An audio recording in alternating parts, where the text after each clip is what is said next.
As we promised you, this panel would be both informative and inspirational.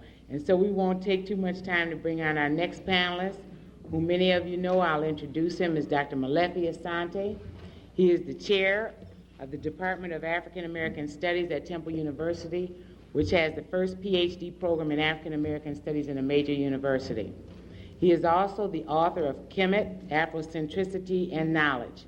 And he's also the author of numerous other books, including his most recent book, which is Historical and Cultural Atlas of African Americans. So I'm sure that we will find this book as excellent as his other ones, and we're glad to see that he is still writing and publishing. In addition, he's also the vice president of African Heritage Studies Association, as well as a member of the Association for the Study of Classical African Civilizations, which I will pick up his membership before I leave. So to some of you, I will present to you, to others I will introduce to you, but to all of us, let us welcome Dr. Malefi Asante.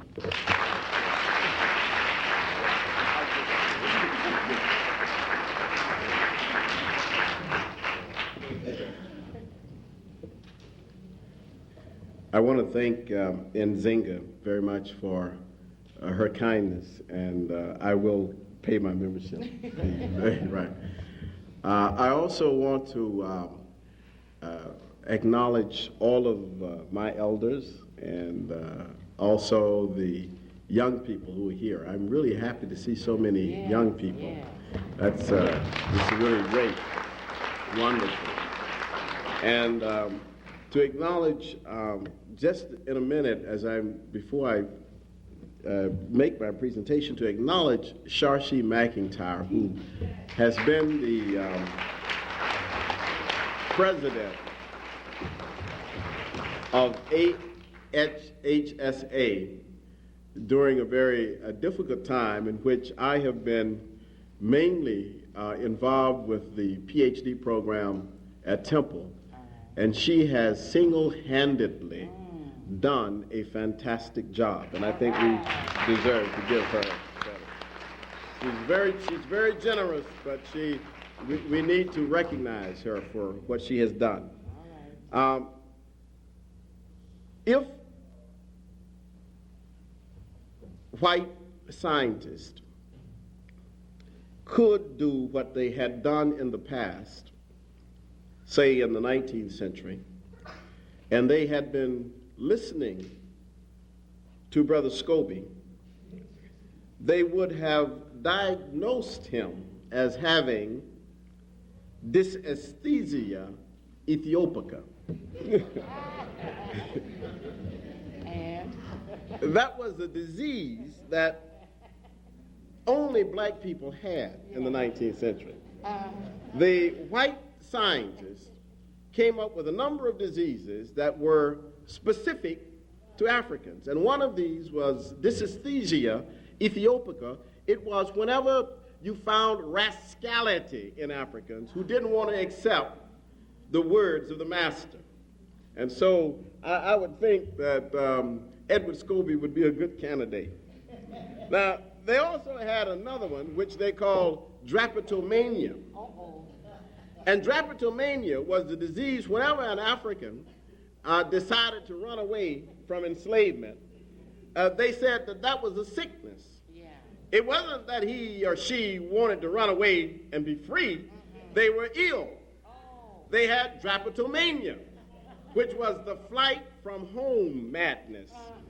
So we've come a long way with these falsifiers. So when I saw the topic, Greece to Columbus, I thought that you could possibly have looked at that and called it Homer to America, or you could have said 800 BC to 1492, 2,292 years of European falsification, or you could have said the period from the education of Homer to the death of Sonny Alibert. Whenever people ask me about 1492, I normally tell them the thing that I remember, which was significant to African people, was the fact that Sonny Alibert, who had tried to keep the Europeans and the Arabs out of West Africa, died. And that when he died, there was an opening of the door to all of West Africa. So what I would like to do is to explore with you just a few ideas regarding this question of Greece to Columbus. Let me start by mentioning a book that it has received some notoriety in the Africanist world. And I say Africanist as opposed to Africological or as opposed to Africana. The Africanist world is largely comprised of white scholars and occasionally many of their African graduate students. And among the leading books in that circle of thinkers now is a book by V.Y. Mudimbe, which is called The Invention of Africa. And they have celebrated that book a number of places. Now, it's a pretty good book in many cases. I mean, in many ways. I mean, there's some excellent information, and Mudimbe goes in and out of being Afrocentric. He's not clear of what his position is. Okay. But what I want to take up is this notion of the invention of Africa. Because I think it was not an invention of Africa. I mean, this is a sort of a neutral concept when you talk about invention of Africa. But rather, it was the fabrication of Africa that the Europeans were involved in. And whether you were talking about the origins of African cultures, or the question of ethics, or the question of governance, a sense of history, whatever you were talking about, you had a fabrication occurring in the writing of European historians. Now, how do we know anything? We essentially know on the basis of memory. In other words, the reason you know who you are is because you remember certain kinds of things about yourself in terms of historical moments, events, personalities, ceremonies, and so on. Well, the same way that we know ourselves individually, we also, in a cultural sense, know certain kinds of things about cultures and about societies. When we look at the European fabrication of Africa, what we have seen is an attempt to interdict the memory of African people by changing information, by changing place names, giving them new names, by calling Nyanza Lake Victoria, by calling Musiwatunya Victoria Falls, by changing the city the names of the cities of Africa to European-based names. All of these methods are methods at interdicting the concept of memory of the African. So what happens ultimately is that you often get the African who believes that the interdicted memory is the correct memory. So you have Africans walking around and say, yeah, I'm a Negro.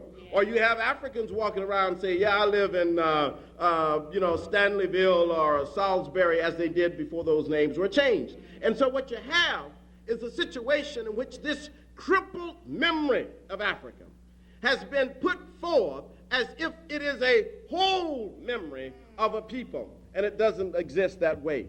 Now look at several other notions here. Democracy and philosophy.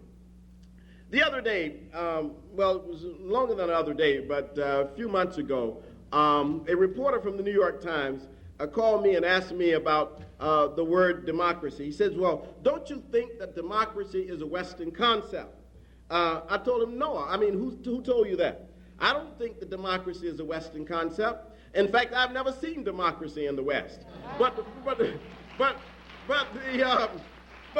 I told him was that the word democracy is a Western word, but the concept of people being able to make judgments and decisions about their own governance, that didn't originate with the Western people. It didn't originate with the Europeans, with the Greeks. And so when you understand that a lot of things that have happened have been simply the changing of names, the changing of concepts, or the taking of concepts,